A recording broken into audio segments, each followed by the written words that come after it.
చాలా మంది చాలా రకాలుగా అనుకున్నారు. ఏమనుకున్నారు మీరేం చెప్తారా? యేసుక్రీస్తు ప్రభువుని గురించి ఆయన ఈ లోకంలో జీవించినప్పుడు ఆయన చుట్టూ ఉన్న ప్రజలు, ఆయన ఏ ప్రాంతానికి వెళ్తున్నారో ఆ ప్రాంత ప్రజలు యేసుక్రీస్తు ప్రభువుని గురించి అనుకున్న మాటలు ఏంటి అంటే, మీకు తెలిసినట్టు ఏదైనా చెప్పండి. ఏమనుకున్నారు? యోహాను గారేమో ఆయన చూసి ఇదిగో లోక పాపములను మోసపోయే దేవుని గొర్రె పిల్ల అన్నాడు. ఇంకా చాలా మంది ఈయన మెస్సయ్యగా వచ్చాడు అన్నారు. చాలా మంది ఈయన ఎవరో గొప్ప కార్యాలు చేస్తా ఉన్నాడు, ఆశ్చర్యమైన కార్యాలు చేస్తున్నారు, భలే స్వస్థత కార్యాలు చేస్తా ఉన్నాడు అని ఎవరో అని కూడా తెలియకుండా చాలా మంది ఆయన్ని వెంబడించారు. తర్వాత ఆయనను చాలా మంది దెయ్యాలు ఎల్లగొట్టేవానిగా, బాగు చేసేవానిగా, లేకపోతే లేవనెత్తేవాడిగా అలాగ మాత్రము అనుకున్న వారు కొంతమంది ఉన్నారు. శాస్త్రులు, పరిసయ్యులు లాంటి వాళ్ళు కొంతమంది ఏమంటా ఉన్నారు అంటే, యేసుక్రీస్తు ప్రభువుని గురించి ఒక మాట చదువుదాము, దీనిని బట్టి ముందుకు వెళ్దాము.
యేసుక్రీస్తు ప్రభు గురించి చెప్పుకుంటూ వస్తా ఉన్నారు. అంత మాత్రమే కాదు, లూకాసు వార్త 15వ అధ్యాయంలో, లూకాసు వార్త 15వ అధ్యాయం 2వ వచనం చదువుదాం. అక్కడ కూడా పరిసయ్యులు, శాస్త్రులు ఏమంటా ఉన్నారంటే, పాపులను చేర్చుకొని వారితో కూడా భోజనం చేయించున్నారని సనుక్కుంటా ఉన్నారు యేసుక్రీస్తు ప్రభువుని చూసి. యేసుక్రీస్తు ప్రభువు పాపులతో ఉండడం చూచి శాస్త్రులు, పరిసయ్యులు సనుగుతా ఉన్నారు, గొనుగుతా ఉన్నారు. చదువుతాం అన్నమాట. పరిసయ్యులను, శాస్త్రులను అది చూచి ఇతడు పాపులను చేర్చుకొని వారితో కూడా భోజనము చేయుచున్నాడని చాలా సనుగుకొనిది మరి తింటుంటా ఉన్నారు యేసుక్రీస్తు ప్రభు. ఇదేంది, దేవుని కుమారుడు అని చెప్తా ఉన్నాడు, నేను మెస్సయ్యనని చెప్తా ఉన్నాడు, మరి అలాంటైతే ఈ పాపులతో కూడా ఎందుకు సహవాసం చేస్తా ఉన్నాడు?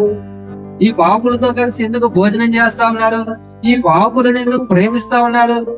వీరు చాలా అంటరాని వారు కదా, వీరిని దూరంగా ఉండాలి కదా, వారిని అసహించుకోవాలి కదా, వారిని వెలివేయాలి కదా, అలాంటప్పుడు వారితో కలిసి ఈయన ఉంటున్నాడు ఎందుకు అని యేసుక్రీస్తు ప్రభువుని గురించి ఏం చేస్తున్నారు? సదుగుతూ ఉన్నారు, తిట్టుకుంటా ఉన్నారు, గొనుక్కుంటా ఉన్నారు, అసహనాన్ని ప్రదర్శిస్తా ఉన్నారు.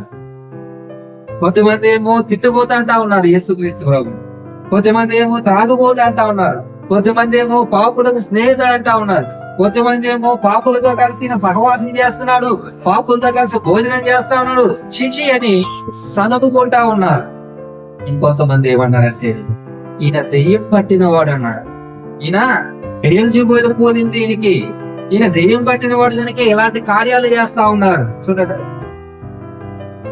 ఈ లోకంలో పరిస్థితుల్లో యేసుక్రీస్తుని చాలా మంది చాలా రకాలుగా అనేక పదాలు పెట్టి దూషిస్తా ఉన్నప్పుడు, ద్వేషిస్తా ఉన్నప్పుడు మనకు చాలా కోపం రావడం సహజం.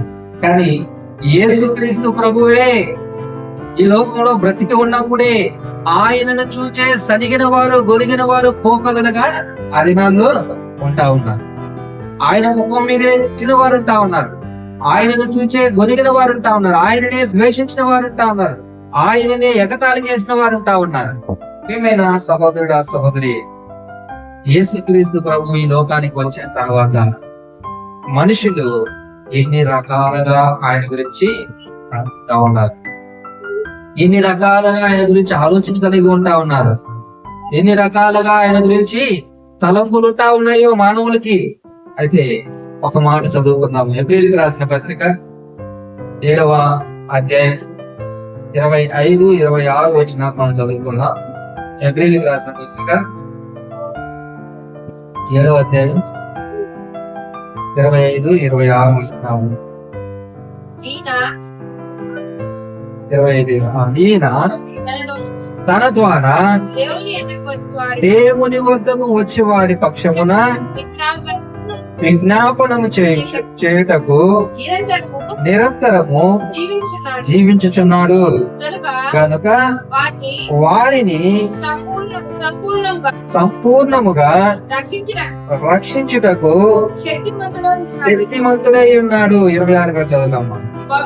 పవిత్రుడును నిర్దోషియు నిష్కల్మషుడును పాపులలో చేరక ప్రత్యేకముగా ఉన్నవాడును ఆకాశ మండలము కంటే మిక్కిలి హెచ్చైన వాడినైనా ఇంటి ప్రధాన యాజకుడు మనకు సరిపోయినవాడు. ప్రజలు యేసుక్రీస్తు ప్రభుల గురించి నానా రకాలుగా అనుకుంటా ఉన్నారు. అనేక మంది అనేక రీతులుగా ఆయన గురించి వారి యొక్క ఆలోచనలు చేస్తా ఉన్నారు. మాటలలో వాటిని బహిర్గతం చేస్తా ఉన్నారు. ఏమంటా ఉన్నారు?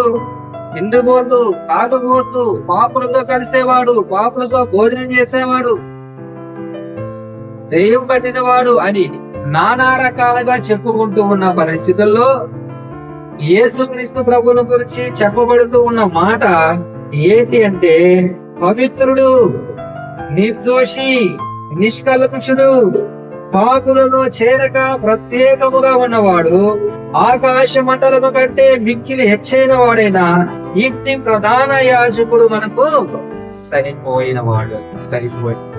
ప్రియమైన సహోదరుడా సహోదరి, యేసుక్రీస్తు ప్రభు ఈ లోకానికి రావడానికి గల కారణం ఏంటి అంటే, నశించిపోతున్న పాపులను, నశించి నరకాగ్నికి వెళ్ళవలసిన పాపులను ఆయన రక్షించి భయంకరమైన ఆ నరకపు శిక్ష నుండి తప్పించి పరలోక రాజ్యానికి వారిని తీసుకెళ్ళాలి. పరలోక రాజ్యానికి వారిని హక్కుదారులు చేయాలి. పరలోక రాజ్యానికి వారిని వారసులు చేయాలి. ఇది యేసుక్రీస్తు ప్రభు యొక్క ఉద్దేశం, ఆయన యొక్క ఆలోచన. 25లో రాయబడతా ఉంది, ఈయన తన ద్వారా దేవుని యొద్దకు వచ్చి వారి పక్షమున విజ్ఞాపనము చేయుటకును నిరంతరము జీవించుచున్నాడు గనుక వారిని సంపూర్ణముగా రక్షించుటకు శక్తివంతుడై ఉన్నాడు. ఆయన రావడానికి గల కారణం ఈ సర్వ మానవాళి యొక్క పాపపు దోషం నుంచి, పాపపు శిక్ష నుంచి వారిని తప్పించి సంపూర్ణముగా రక్షించి పరలోక రాజ్యానికి వారిని వారసులు చేయాలన్నది దేవుని యొక్క ఉద్దేశం, దేవుని అంచితం. అందుకని ఆయన తన మహిమ సింహాసనాన్ని విడిచిపెట్టి, పరలోక రాజ్యంలో తన మహిమ సింహాసనాన్ని విడిచిపెట్టి, వేవేల కోట్ల దేవదూతల చేత స్తుతింపబడుచు ఉండవలసిన ఆయన పాపపు కంపు కొట్టే ఈ లోకంలోకి నీ కొరకు నా కొరకు దిగి నీ కొరకు నా కొరకు తనను తానుగా తగ్గించుకొని, దీనుడుగాను రిక్తుడుగాను దాసుడుగాను తనకు తాను తగ్గించుకొని ఒక సాధారణమైన మానవుడిగా ఆయన ఈ లోకంలో జన్మించడానికి ఇష్టపడ్డాడు. అయితే మనుషులు అనుకుంటా ఉన్నారు, ఈయనెవరు, ఈయన ఎందుకు వచ్చాడు, ఈయన చెప్తున్నదేంటి, చేస్తున్నదేంటి, అరే ఈయన పాపులతో కలిసి ఉంటున్నాడేంటి, పాపులతో కలిసి తింటున్నాడేంటి, పాపులతోనే వెళ్తున్నాడేంటి? పాపులు ఎక్కడుంటే అక్కడికి వెళ్తున్నాడేంటి? చూడండి, లోకము ఆయనను ఎంతగానో వ్యతిరేకించింది. లోకం ఆయనను ఎంతగానో వ్యతిరేకించింది. అయితే దేవుడు అంటా ఉన్నాడు, నేను నశించిన దానిని వెనక్కి రక్షించడానికి వచ్చాను. లూకాసు వార్త 19 మనం చూస్తే, నశించిన దానిని వెదకి రక్షించడానికి మనిషి కుమారుడు వచ్చెను. ఎవరైతే పాపముల చేత అపరాధముల చేత పట్టి పీడించబడుతూ చచ్చిన స్థితిలో ఉంటా ఉన్నారో వారి దగ్గరకు ఆయన వచ్చాడు. అలాంటి వారిని ఆయన కనికరించాడు. అలాంటి వారి పట్ల ఆయన ప్రేమను కుమ్మరించాడు. అలాంటి వారిని ఆయన తన స్వహస్తాలతో లేపాడు, నడిపించాడు. వారి యొక్క పాపపు జీవితాల నుంచి వారిని విడిపించడానికి యేసు క్రీస్తు ప్రభువు తనను తానుగా తగ్గించుకొని ఈ లోకానికి వచ్చాడు. దానికోసం ఎన్నో నిందలు అనుభవించడానికి ఇష్టపడ్డాడు. ఎంతో ఎగతాళిని భరించడానికి ఇష్టపడ్డాడు. ఎన్నో అవమానాలను భరించడానికి ఇష్టపడ్డాడు. తనను తానుగా తన శరీరాన్ని అప్పగించుకో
ఏలయనగా మనమింకా బలహీనులమై ఉండగా క్రీస్తు యుక్తకాలమున భక్తిహీనుల కొరకు చనిపోయెను. నీతిమంతుని కొరకు సైతము ఒకడు చనిపోవుట అరుదు. మంచివాని కొరకు ఎవడైనా ఒకవేళ తెగిపోవచ్చును. అయితే దేవుడు మన ఎడల తన ప్రేమను వెల్లడిపరుచుచున్నాడు. ఎట్లనగా మనమింకను పాపులమై ఉండగానే క్రీస్తు మన కొరకు చనిపోయాము. మనమింకను పాపులమై ఉండగానే క్రీస్తు మన కొరకు చనిపోయాడు. ప్రియమైన సహోదరుడా, సహోదరి, ఇక్కడే రాయబడతా ఉంది, మంచి వాడి కొరకు ఎవరైనా మాట చదువుతాను మరోసారి. నీతిమంతుని కొరకు సైతము ఒకడు చనిపోవుట అరుదు. మంచివాని కొరకు ఎవడైనా ఒకవేళ తెగిపోవచ్చును. అయితే దేవుడు మన ఎడల తన ప్రేమను వెల్లడిపరుచున్నాడు. మనలో మంచి లేదు, మనలో నీతి లేదు. మనం పాపులముగా ఉండగానే క్రీస్తు యేసు నిన్ను నన్ను ప్రేమించి మన కొరకు తన ప్రాణం పెట్టడానికి ఇష్టపడిన దేవుడిగా ఉంటాడు. మన కొరకు ఆయన ప్రాణం పెట్టడానికి ఇష్టపడిన దేవుడిగా ఉంటా ఉన్నాడు. అనీతిమంతులమైన మన కొరకు, అపవిత్రులమైన మన కొరకు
పాపముల విషయంలో ఒక్కసారి శ్రమ పడెను. ఎందుకు అంటే మనలను దేవుని యొద్దకు తెచ్చుట.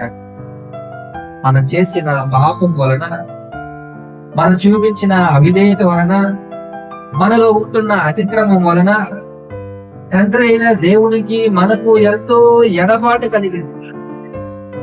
తండ్రి అయిన దేవుని నుంచి మనం ఎంతో ఎడబాసిన వారంగా ఉంటా ఉన్నాం, ఎంతో దూరం వెళ్ళిపోయిన వారంగా మనం ఉంటా ఉన్నాం. అయితే ప్రియ కుమారుడైన యేసుక్రీస్తు ప్రభు ద్వారా ఆయన మనలో చేర్చుకుంటా ఉన్నాడు. యేసుక్రీస్తు ప్రభు ఎందుకు ఈ లోకానికి వచ్చాడంటే ఈ ఎడబాటులో ఉంటున్న నిన్ను నన్ను, దేవునికి దూరంగా ఉంటున్న నిన్ను నన్ను ఆయన కృప ద్వారా, ఆయన ప్రేమ ద్వారా, ఆయన చేసిన త్యాగము ద్వారా, యాగము ద్వారా నిన్ను నన్ను తండ్రి అయిన దేవుని యొద్దకు చేర్చుటకు, తండ్రి అయిన దేవుని యొద్దకు చేర్చుటకు ఆయనే దిగి రావాల్సి, ఆయనంతటా ఆయనే శరీరధారిగా ఈ లోకానికి దిగి వచ్చి నీ కోసం, నా కోసం అనేక మంది తుచ్చమైన మానవుల చేత నిందలు, అవమానాలు భరించడానికి ఇష్టపడ్డాడు. సిలువ దగ్గర తెచ్చినప్పుడు యేసుక్రీస్తు ప్రభు ఎలా ఉన్నాడంట? వదకు తేబడిన గొర్రె పిల్లవలి, వదకు తేబడిన గొర్రె.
అయ్యా నేను వాడిని ప్రభువా, నా కోసం నువ్వు ఇంత దీనుడిగా, నిత్యుడిగా నువ్వు రావడానికి అనీతి మంతుని, అపవిత్రుని, పాపిష్టోడిని నా కోసం నువ్వు ఇంతగా దిగి వచ్చావు నాయన. అటు దేవాది దేవుని మనం ఆరాధించాలి. ఎలా ఆరాధించాలి? దేవుడిచ్చిన రక్షణను చేత పట్టుకొని, ఆయన ద్వారా నీవు నేను పొందుకున్న విడుదల, విమోచనను బట్టి, ఆయన ద్వారా నీవు నేను స్వతంత్రించుకోబోతున్న పరలోక రాజ్యాన్ని బట్టి సంతోషముతో, ఉత్సాహ గానము చేస్తూ మనం ఆయన్ని హృదయపూర్వకంగా, మనఃపూర్వకంగా, ఆత్మతో, సత్యముతో ఆరాధించవలసిన వారంగా ఉంటా ఉన్నాం. 100వ కీర్తనలో మనం చూస్తే సంతోషముతో, ఉత్సాహ గానముతో దేవుణ్ణి సేవించండి, ఆయన ఆరాధించండి, ఆయన స్తుతించండి. ఆయన సన్నిధిలో పరిశుద్ధంగా, నీతిగా నిలిచి ఆయన ఆరాధించండి, ఆయన కనపరచండి, ఆయన మహిమపరచండి. 28:29 మనం చూస్తే ఉంటది, హృదయపూర్వకంగా ఆయన ఆరాధించండి. ఏదో నోటి వెంబడి ఏ మాటలు వస్తే ఆ మాటలతో కాదు, పెదాలతో కాదు. ఎలాగ దేవుని మనం ఆరాధించాలి? ఆయన చేసిన మేలు ఎంతో గొప్పది నీ జీవితంలో, నా జీవితంలో. నిన్న ఆయన గుర్తించాడు, నీ కొరకు ఆయన దిగి రావడానికి ఇష్టపడ్డాడు, నీ కొరకు ఆయన నలగ కొట్టించుకోవడానికి ఇష్టపడ్డాడు, నీ కొరకు ఆయన రక్త